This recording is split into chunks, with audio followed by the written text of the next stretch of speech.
saludo para todos los televidentes, radio oyentes e internautas en este día domingo 19 de enero. Qué gusto nos da saludarles a todos y darles la bienvenida a otro estudio más de la lección de Escuela Sabática. Como siempre, su servidor comparte un versículo de memoria para aprenderlo, que pueda ayudarnos en nuestra vida espiritual, el tenerlo guardado en nuestra memoria. Quiero darles ese versículo para este día y animarlos a que se lo aprendan. El versículo se encuentra en Primera de Juan 2:14 y dice así: os he escrito a vosotros padres, porque habéis conocido al que es desde el principio. Os he escrito a vosotros jóvenes, porque sois fuertes, y la palabra de Dios permanece en vosotros, y habéis vencido al maligno. Así, este día domingo, 19 de enero, el Señor quiere que depositemos en nuestra memoria esta gema tan preciosa, donde el apóstol Juan está escribiendo a la familia, pues escribe a los padres y escribe también a los jóvenes, que por lo general son los hijos de estos padres. Y qué preocupación la de Juan por ellos, porque él quiere que tengan una relación con Cristo más genuina, y por eso les da consejos maravillosos. No se pierdan, hermanos, el análisis de este texto ya con un tiempo un poquito más ampliado ahí en su casa, mirando el contexto. Pero apréndase lo que el Señor quiere dejarle allí como un tesoro en su mente hoy. Una vez más, el versículo: os he escrito a vosotros padres, porque habéis conocido al que desde el principio. Os he escrito a vosotros jóvenes, porque sois fuertes, y la palabra de Dios permanece en vosotros, y habéis vencido al maligno. Así aparece en Primera de Juan 2:14, este día domingo 19, el texto para memorizar. También quiero en este momento felicitar a aquellos hermanos que ya están mandando sus primicias. Lo están haciendo a este ministerio por la gracia del Señor. Así el Espíritu Santo se los ha puesto. Y quiero agradecer el que estén respondiendo, colocando ya al principio del año, en este mes de enero, la primicia correspondiente, la cual, como hemos dicho, consiste en darle al Señor el primer salario del año que hayamos recibido, o la primera venta del negocio que hagamos. Eso, hermanos, lo que hace es reconocer al Señor como el que te va a proveer para el resto del año, como el que te va a dar la salud, como el que te va a dar la fuerza para trabajar, como el que te va a dar el trabajo. Reconocer al Señor al principio del año, dándole la primicia como el proveedor y sustentador de todo lo que vendrá. Eso lo hace un hijo de Dios que entiende que él no puede sostenerse por sí solo.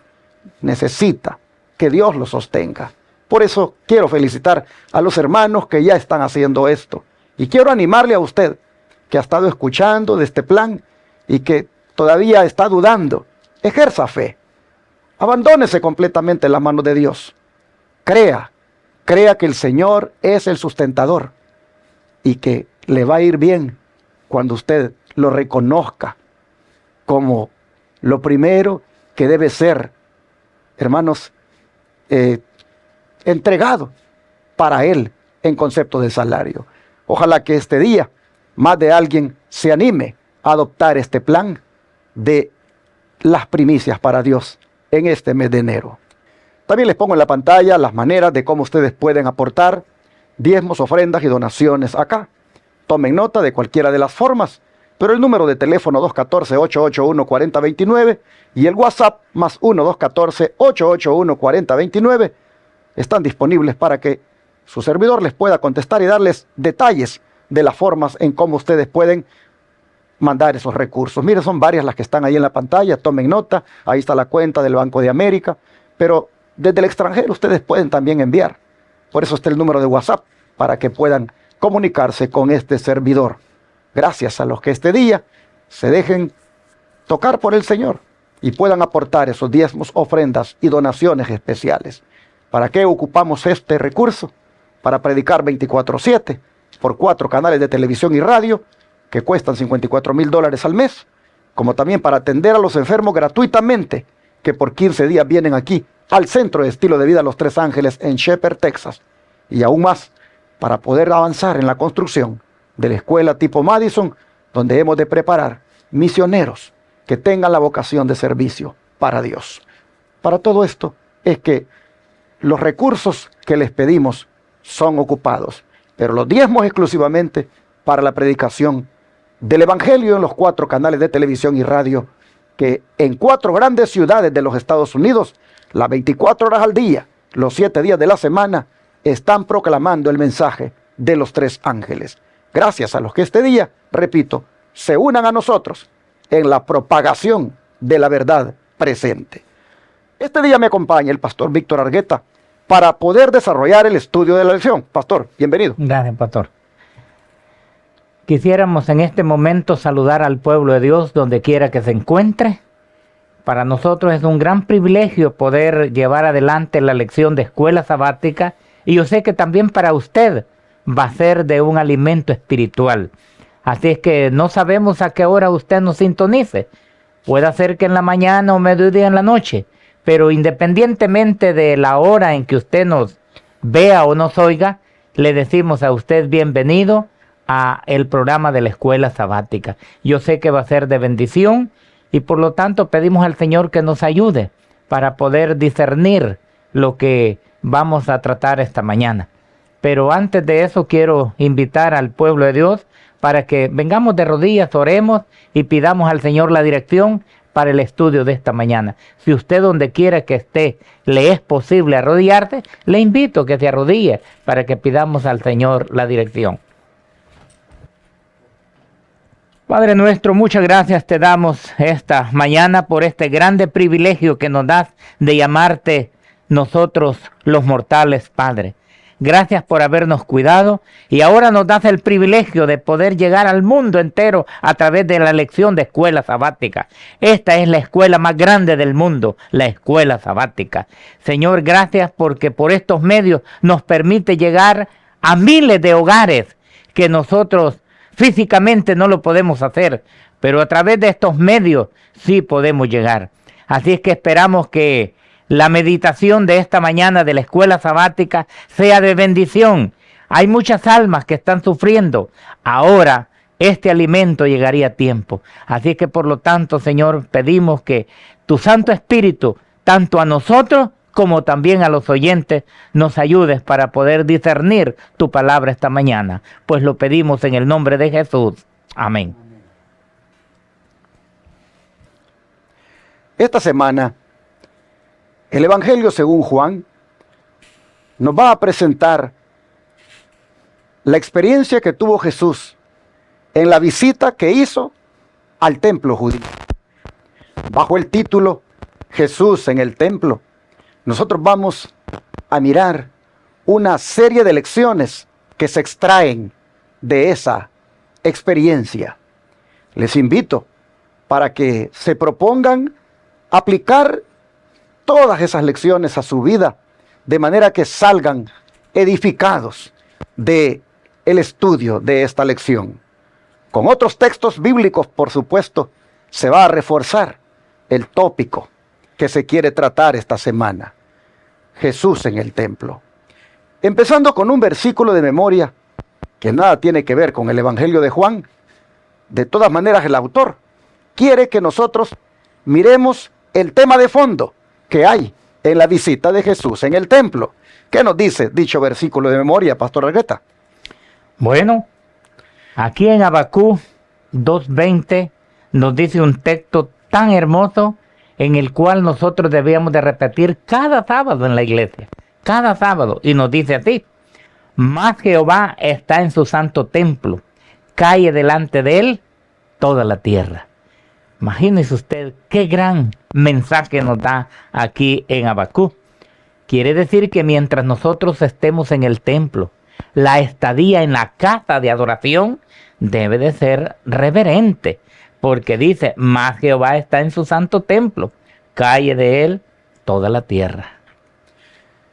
En relación con este versículo, se han dado dos explicaciones.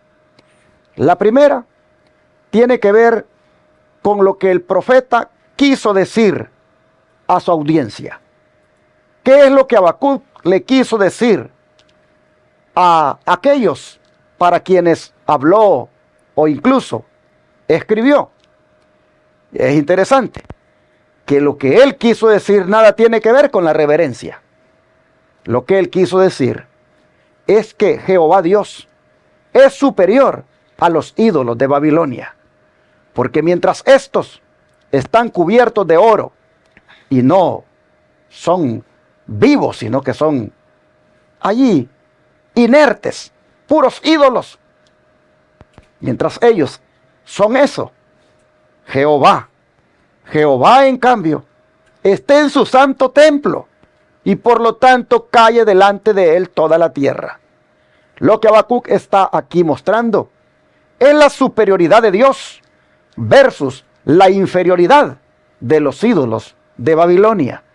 No tenía él, por supuesto, el punto de la reverencia en mente, sino el hecho de que Dios es superior a los ídolos. Dios está en su santo templo y por lo tanto callen todos delante de él.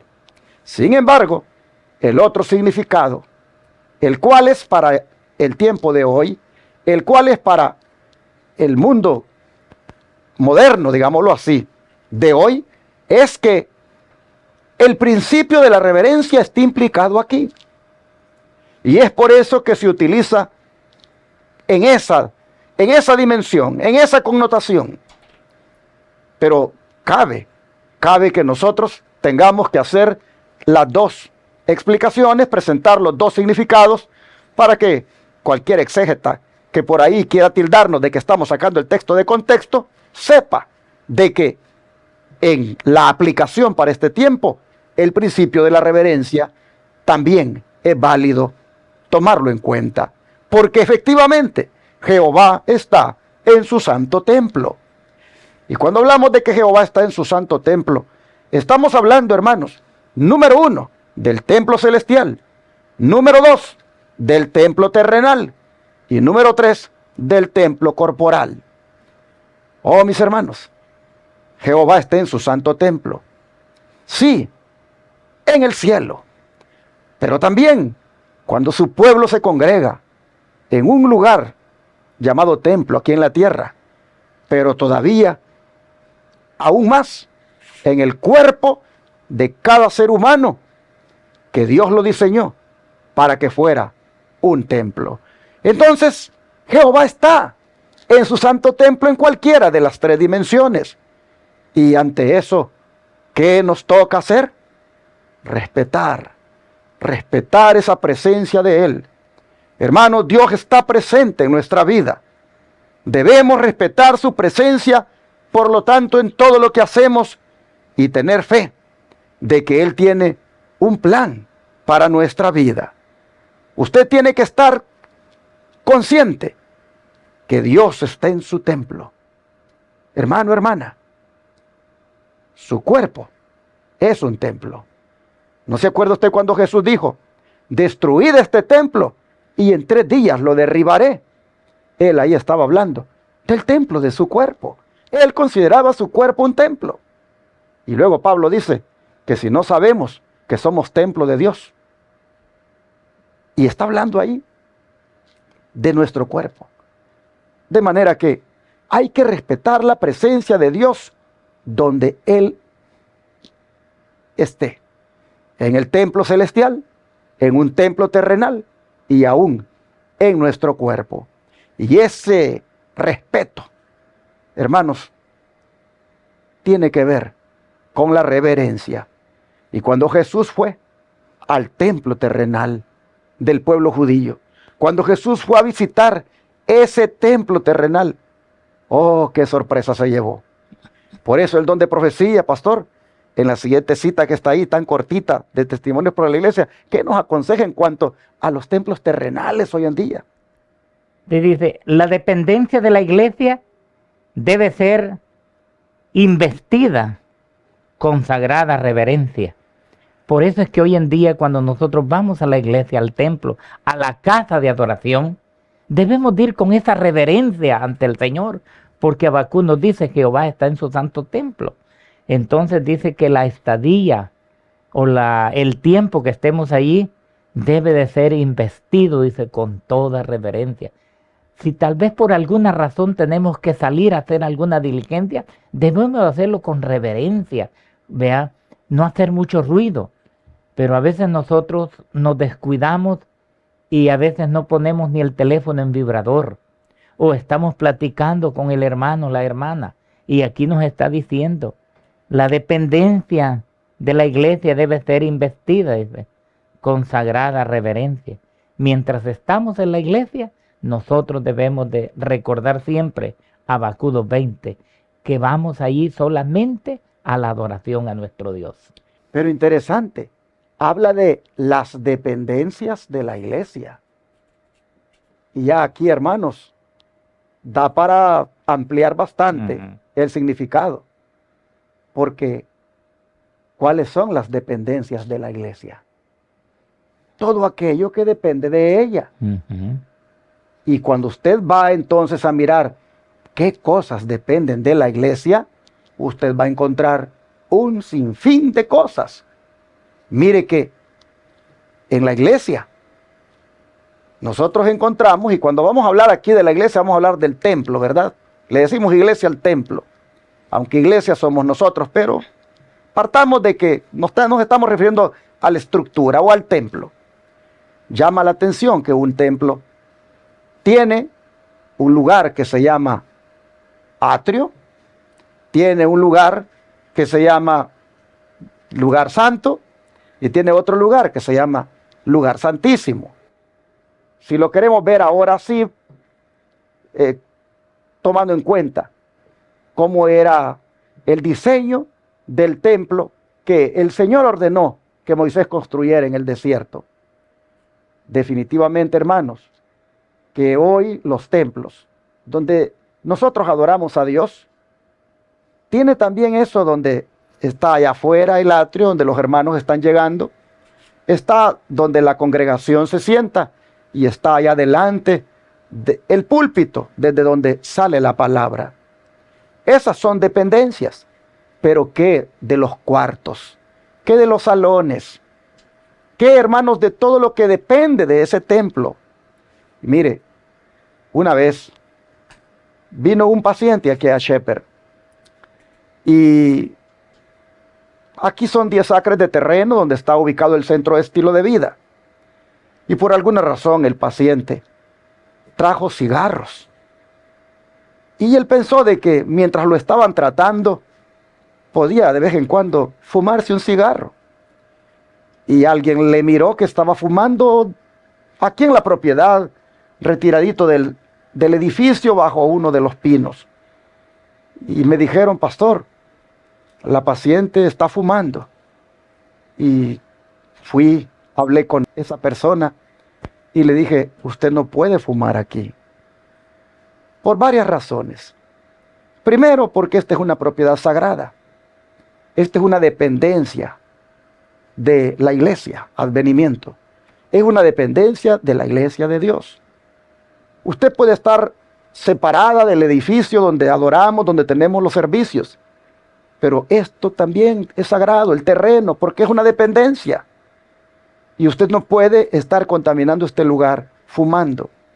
Por un lado, por otro lado, su cuerpo, que es templo y morada del Espíritu Santo, lo está contaminando también. Y eso no puede hacerlo, porque Dios no puede morar en usted así, con su cuerpo contaminado por el cigarro. Hermanos, tuvimos una conversación un poquito amplia allí y le tuve que decir que lo sentíamos, pero si no estaba dispuesta a dejar de hacer aquello, no podía estar en este lugar. Y era importante que respetara esa esa regla.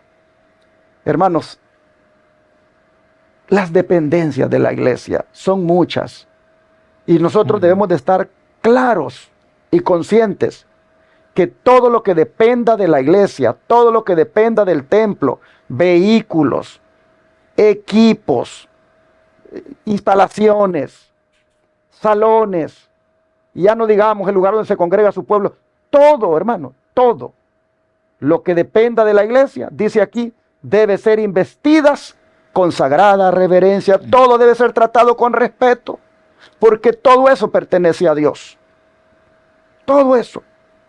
Y un hermano me preguntaba, pastor, ¿y las propiedades de Shepherd, lo que está allí, a nombre de quién está? Y yo le digo, de la iglesia, hermano, le digo, aquí no hay nada a nombre de nadie, de una persona, aquí todo está a nombre de la iglesia. Y esto todo es sagrado, son las dependencias de la iglesia.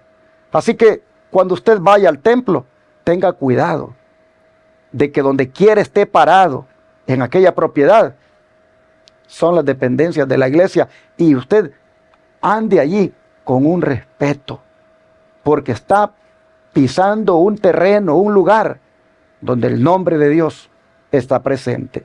Pero los judíos habían perdido todo este concepto, y ellos habían profanado el templo que era el símbolo de la presencia de Dios. Por eso el autor le pone al estudio de este día, domingo, el templo profanado. Porque, pastor, ¿qué pasó? Por favor, describe la situación que reinaba en el templo de Jerusalén al comienzo del ministerio público de Cristo, por favor. No era fácil, hermanos. Solamente esta palabra profano a nosotros nos da terror. Y aquí el actor dice el templo profano. Y nosotros sabemos qué significa profano. Es aquel que no tiene respeto, él no hace diferencia entre lo santo, entre lo sagrado y lo malo. Y entonces aquí nos dice el templo profanado. Y mire cómo nos dice aquí. Describa la situación que reinaba en el tiempo en Jerusalén al comienzo del ministerio público de Cristo. No fue fácil para nuestro Señor Jesucristo al inicio de su ministerio encontrarse con el templo, con una de las dependencias que debía de ser, como decía aquí, con sagrada reverencia. Mire cómo se encontraba. Les invito a abrir en el Evangelio de Juan, capítulo 2, el verso 13 y 14. ¿Cómo era la situación? No fue fácil para nuestro Señor Jesucristo al comienzo de su ministerio, cuando Él decide ir al templo, ¿cómo se encontraba? Dice San Juan 2, 13 y 14. Estaba cerca de la Pascua de los judíos y subió Jesús a Jerusalén. Y halló en el templo a los que vendían bueyes, ovejas, palomas, y a los que cambiaban ahí toda clase de moneda, podemos decir, sentados. Ahora, en vez de estar allá adorando a Dios, estar allá oyendo la palabra de Dios, estaban haciendo otra cosa, porque había profanado el templo de Dios. Así es que nosotros debemos de ser cuidadosos, como dijo el pastor hace poquito, de las dependencias del templo, de la casa de Dios. Lamentablemente, en el tiempo cuando Cristo empezó su ministerio, estos hombres no entendían una de las dependencias, aunque ellos estaban en el atrio, pero no entendieron esa dependencia como debía de estar. Pero interesante, hermanos, no deja de llamar la atención que diga que esto ocurrió cuando estaba cerca la Pascua de los judíos, que Jesús subió a Jerusalén y halló en el templo a los que vendían bueyes, ovejas y palomas, y a los cambistas allí sentados. Digo que no deja de llamar la atención esto, porque aquí el Señor está, hermanos, principiando, si es válida esa palabra, su ministerio. Y su ministerio, vean ustedes, al principio de él, hace esta gran obra de purificar el templo. Oh, hermanos, hizo 2 purificaciones del mismo. En otra ocasión lo volvió a hacer. Pero dice que esta la hace en ocasión de la fiesta de la Pascua. Si ustedes se fijan en la Biblia, el principio y el final del ministerio de Jesús están relacionados con la Pascua. Comienza su ministerio durante la celebración de una Pascua y termina su ministerio durante la celebración de una Pascua.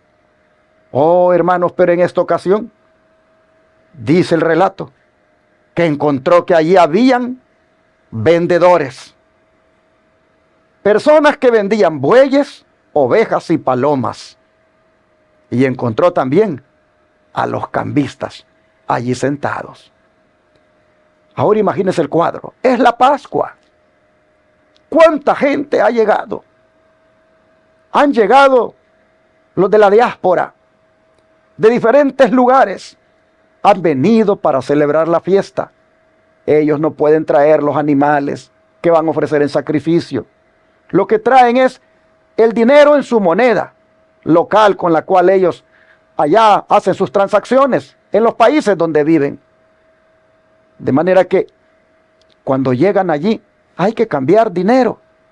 Hay que cambiar la moneda por la moneda local, por la moneda, digamos, del pueblo de Israel. Y en este caso los cambistas hacen su negocio y se aprovechan. Y posiblemente al que trae dólares, al que trae pesos mexicanos, al que trae lo que sea la moneda y la va a cambiar a la moneda de Israel. Oh, estos cambistas vienen y le hacen un cobro bastante grande por el cambio. Y eso hace todo un negocio. Y interesante, hermanos. Uno pudiera decir, bueno, pero no había de otra. Esta gente viene para adorar, esta gente viene para ofrecer sacrificios, esta gente necesita comprar las palomas, necesita comprar los bueyes, necesita comprar las ovejas. Y hay que cambiar la moneda. El asunto es que se están aprovechando y están haciendo negocio. Miren, siempre hay un aprovechamiento para con los viajeros. Su servidor, cuando viaja a predicar a otros lugares, puede ver cómo siempre sobre el viajero hay otros que se aprovechan. Una vez estábamos en un aeropuerto esperando abordar el avión y no aguantábamos la sed, porque resulta que cuando usted va a pasar por el lugar donde las autoridades del aeropuerto le revisan todo, estos no le permiten que lleve agua. Pero está condenado a comprar agua allá adentro en el aeropuerto. Y me recuerdo que no aguantábamos la sed. Y le digo a mi esposa, tenemos que comprar agua aquí en estas tiendas. Y hermanos, wow, 2 botellitas de agua me costaron $11. Y ya, saciamos la sed. Y le dije a mi esposa, ¿cómo se aprovechan de los viajeros? Estas botellitas de agua, ¿cuánto cuestan allá afuera? Pero mira, $11 aquí. Bueno, hermanos, esto mismo pasaba en el templo judío. Los hermanos venían de otros países y decían, queremos comprar paloma, queremos comprar un buey, queremos comprar una oveja. Ah, sí, aquí te lo vendemos, pero tienes que dar la moneda de acá. Allá iba donde el cambista. Y este venía y le hacía el cambio a un precio alto. De manera que para que usted tenga idea del cuadro, Jesús, esto es lo que llega a mirar cuando llega al templo. Y por eso es que el don de profecía nos va a ampliar un poco más para que miremos hasta dónde es que tiene razón el autor cuando dice que el templo había sido profanado. Porque profanado, como dice el pastor Argueta, es algo deshonrado, algo que tú no respetas, que tú no consideras sagrado. Y el don de profecía, pastor, ¿cómo es que lo amplía más? Nos dice aquí, en el deseado de toda la gente, en la página 128, se requería que cada judío pagase anualmente medio ciclo, como el rescate de su persona. Medio ciclo es en la moneda aquí de dólar en Estados Unidos como $175.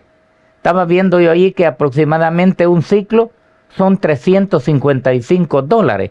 Entonces medio ciclo aproximadamente eran como $175 que debía de llevar la persona, pero en moneda de ese lugar. Después de eso tenía que llevar otras cosas. Leo nuevamente. Se requería que cada judío pagase anualmente medio ciclo, como el rescate de su persona. Además de esto, se traería grandes sumas como ofrenda voluntaria, que eran depositadas en el tabernáculo del templo. Y era necesario que toda moneda extranjera fuese cambiada por otra que se llevaba el ciclo en el templo, que era aceptado para el servicio del tabernáculo.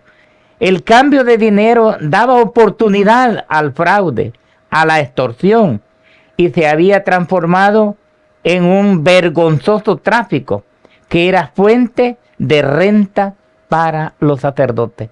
Lo más terrible era que los dirigentes de la iglesia es como que se habían aliado, es como que si fueran los que se encargaban de cambiar estas monedas, como que fueran empleados del templo.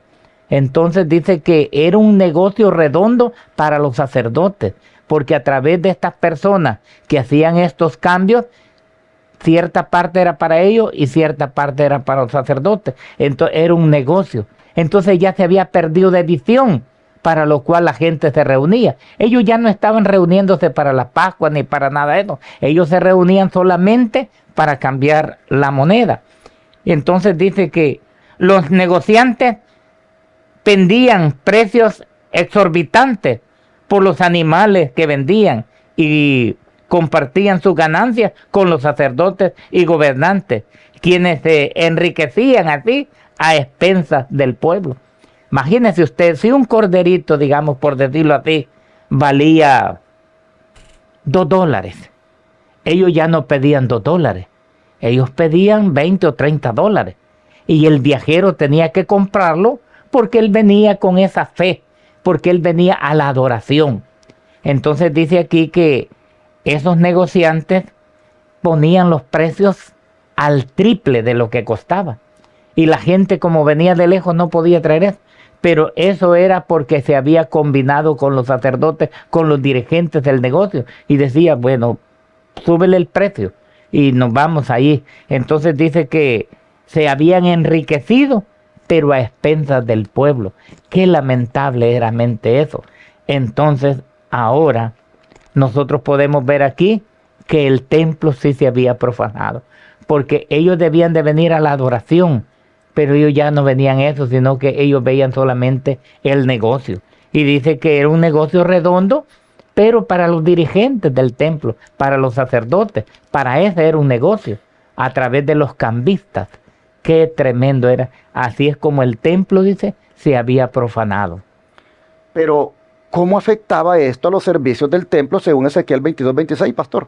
Bueno, afectaba mucho. Aquí nos dice Ezequiel 22:26.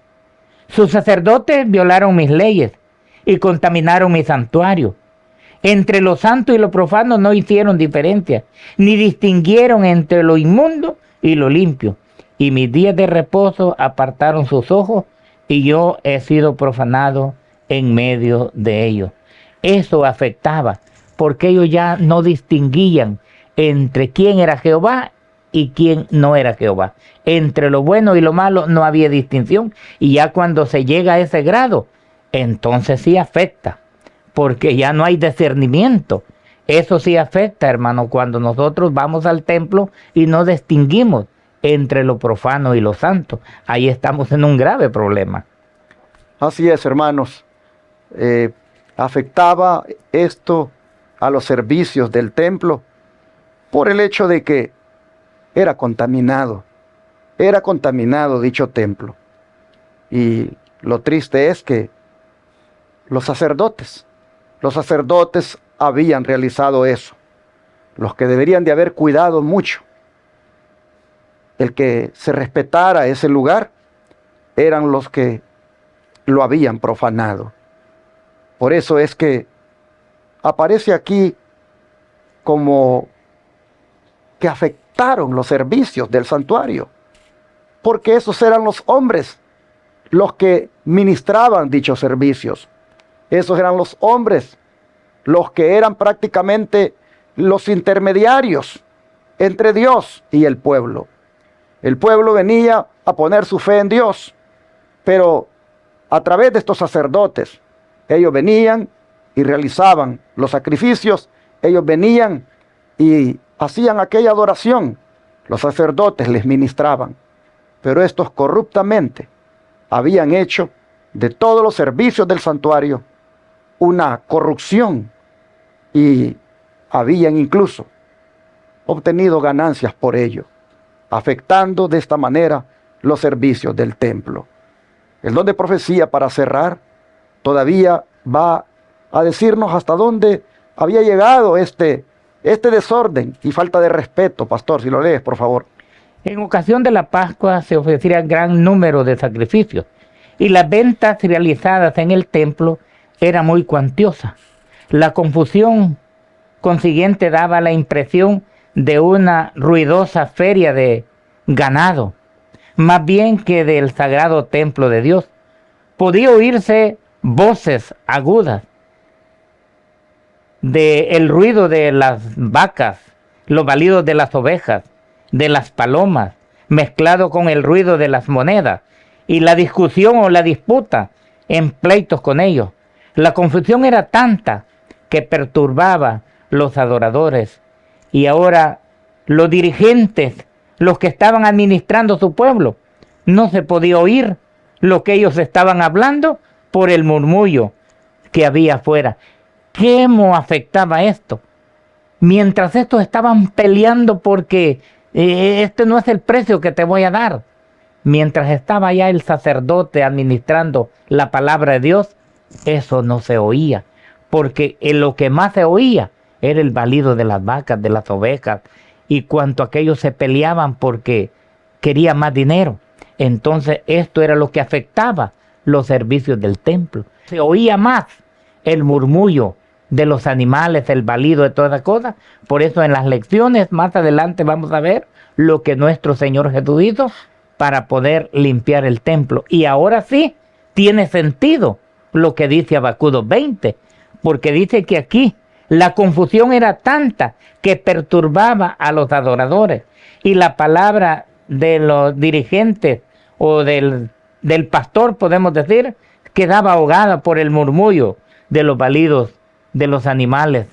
Ahora sí, Habacuc dice, mas Jehová está en su santo templo, calle de él toda la tierra. Entonces nosotros ahora podemos ver cómo afectaba transacciones que había allá, esos pleitos. A lo mejor quizás algunos hasta salían peleados porque no le vendió el animal o no le cambió, no le dio el cambio correcto. Y ya no se oía lo que allá el pastor estaba hablando por el ruido que había afuera. Y eso sí dice que afectaba mucho. Así es. Bueno, hermanos, creo que esto todavía tristemente se sigue mirando ahora. No hay animales ahí, no hay vacas que estén balando, ovejas que estén allí, ni palomas haciendo ruido, pero hay otro tipo de negocios que a veces se hace en los templos, en los atrios. Allí, hermanos, se hace venta de libros, CDs. A veces hasta se llega al extremo de promoverlo desde el púlpito. Los productos. Se dice que al final habrá allá en el lobby, allá afuera, se dice, habrá una mesa con todo lo que este orador que hemos invitado tiene. Allá estarán sus libros, allá estarán sus CDs, allá estarán sus productos. Y hermanos, es prácticamente vender en la misma casa de Dios, vender aún desde el mismo púlpito, y se sigue hoy profanando la casa de Dios. ¿Por qué no solamente cumplir con lo que Dios dice, de invitar al pueblo a que voluntariamente entregue las ofrendas y que devuelva los diezmos, que sí tiene un respaldo bíblico, pero no pasar a esas otras prácticas de venir ahora y ocupar el templo para vender, hacer negocio en él? Su servidor ya ha hablado bastante de esto en otras ocasiones, no va a redundar más, pero solo le digo de que de parte suya y de parte mía, respetemos la presencia de Dios. Donde Dios esté presente, hermanos, que calle delante de Él toda la tierra, que haya respeto, que haya reverencia, y cada uno de nosotros que haga un análisis bastante profundo, introspectivo, y vea hasta qué punto es un irreverente en el templo. Dios nos ayude para que aún el templo de Él, que es este cuerpo, sea respetado, porque donde quiera que Dios more en el templo, allí, hermanos, hay que respetar, porque no es cosa así sencilla ser irreverente delante de Dios. Eso tiene su castigo, y por lo tanto que de ahora en adelante todos respetemos la presencia del Señor. ¿Qué les parece si oramos para que el Señor nos ayude a ser más reverentes? Vamos a hacerlo. Padre nuestro que esté en el cielo, Amén. Le damos gracias por enseñarnos la importancia de la reverencia en su templo. Oh Padre, queremos pedirle perdón por las veces que no hemos sido conscientes de su presencia en el lugar de adoración. Incluso nuestro cuerpo, que es un templo suyo, ¿cuántas veces, Señor, lo hemos profanado? Al no cuidarlo, al no darle el debido nutriente y al no observar las leyes de la salud. Lo hemos descuidado, Señor, y de esta manera también lo hemos profanado. Perdónenos. Por favor, tenga misericordia de nosotros y pase por alto ahora nuestro pecado de profanación que hemos hecho de su templo. Le pedimos que de aquí en adelante, habiendo sido exhortados a través de la enseñanza, tengamos más cuidado y cuidemos de respetar su presencia en su templo. Se lo suplicamos, que seamos temerosos delante de usted. Se lo pedimos en el nombre de Jesús. Amén. Amén.